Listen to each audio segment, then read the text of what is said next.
구독과 좋아요 꼭 부탁드릴게요. 고맙습니다.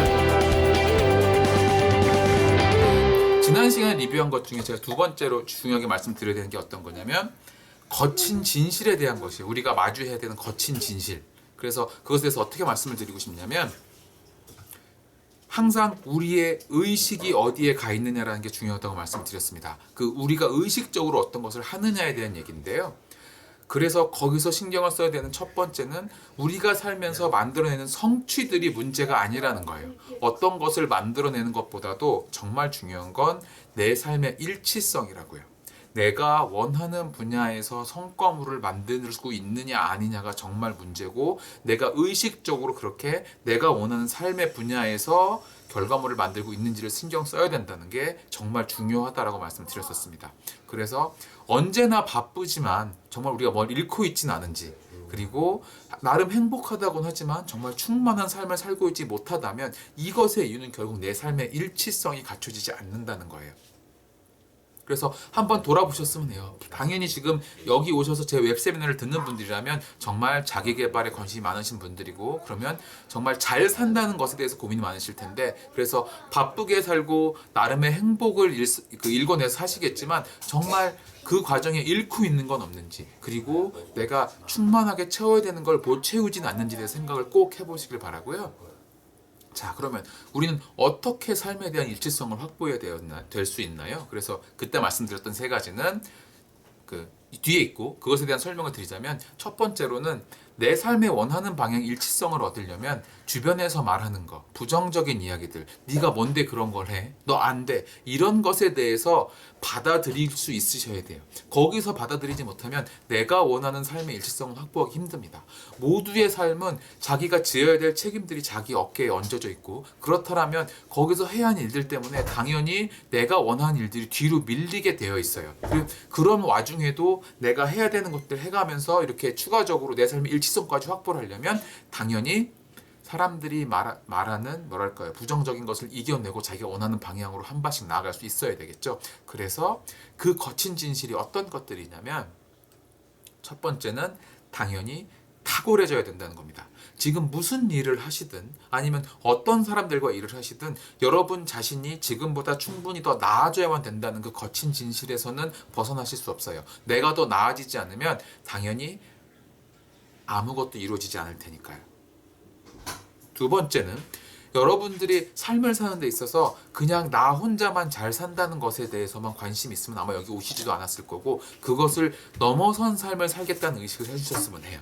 무슨 이야기냐면 나 혼자를 넘어서, 내가 지금 잘 사는 것을 넘어서 내 주변의 사람들, 그리고 내가 사는 공동체가 잘 사는 것들은 어떤 것인지에 대한 신경을 써야지만 정말 내 삶의 일치성이 제대로 갖춰지고 있는지에 대한 평가가 된다는 것이고요.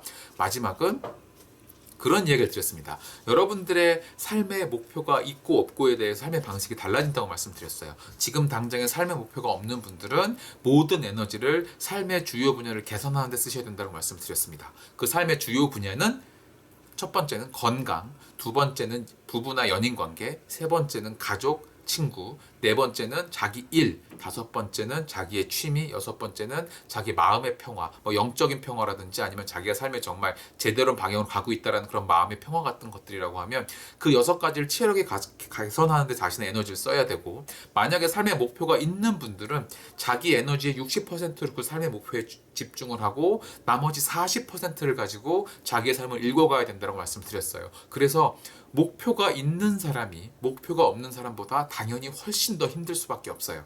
왜냐하면 목표가 없는 사람은 100% 에너지로 해야 할 것을 목표가 있는 사람은 40%로 해내야 되니까요. 그래서 방금 말씀드린 대로 계속 탁월해지면서 자기의 목표를 쫓아가실 수밖에 없는 겁니다. 그 진실에서는 벗어날 수 없다는 것을 기억을 해주셨으면 하고요.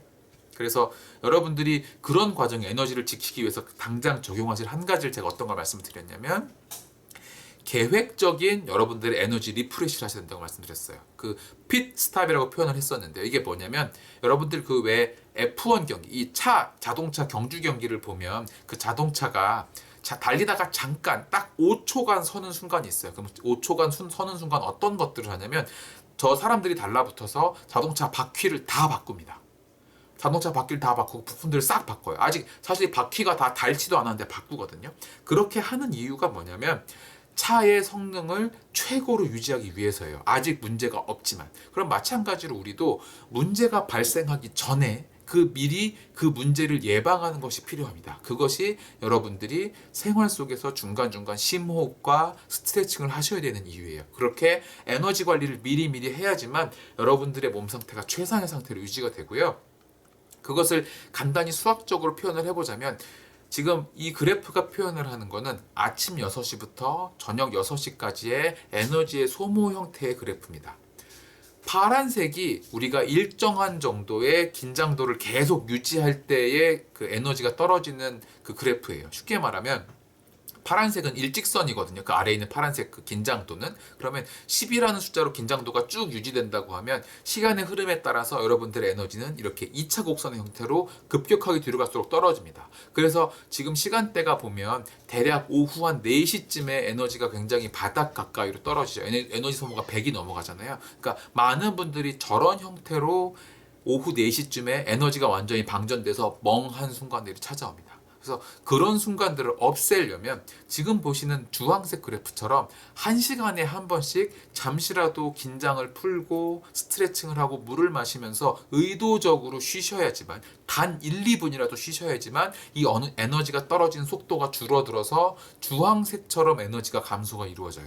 그래서 이 순간들이 주는 그 효과 때문에 이렇게 되면 거의 오후 6시가 넘어야 그런 크래시 타이밍, 방금 말씀드린 에너지가 떨어져서 피곤한 타이밍이 오는데요. 실제로 그래서 제 생활 패턴에서는 회사를 다니던 시절에 저렇게 오후 6시가 넘어서 퇴근할 때쯤에 제 에너지가 떨어져서 저는 이렇게 전철에서 많이 깜빡깜빡 졸기도 하고 그랬었습니다. 그런 것처럼 여러분들도 마찬가지로 하루 안에서 꼭 의식적으로 쉬는 순간을 만드셔라라는 말씀을 지난 시간까지 드렸었어요. 그래서 이게 2월까지의 말씀을 드렸던 내용이고요.